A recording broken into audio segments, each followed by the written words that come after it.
So this post has some mentions of homosexuality as well, but I'm not going to mention this, but I'm just gonna address the first portion, basically above the highlighted section.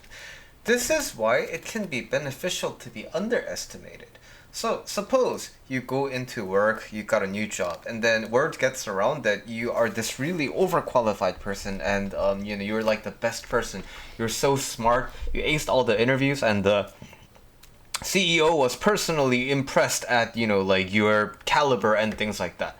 When this happens, you have everything that you do is kind of like met with a lot of expectations, and whatever you do, if it turns out to be even just a little bit in the ordinary, then people are gonna be like, wait, I thought this guy was supposed to be fucking like rock star, right? But like he's not that great. Like this is pretty mediocre, huh? I guess this guy's not that good, right?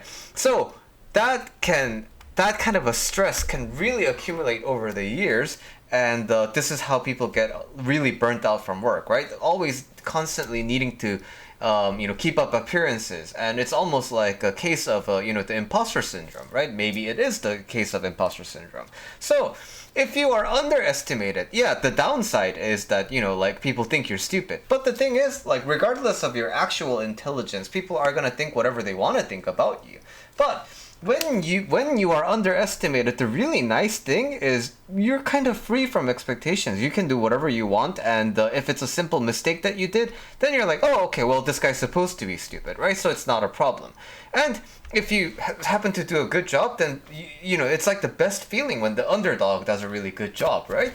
So being underestimated and being seen as sometimes being stupid is not necessarily always a bad thing. If you feel like you're a fraud, let's start owning that.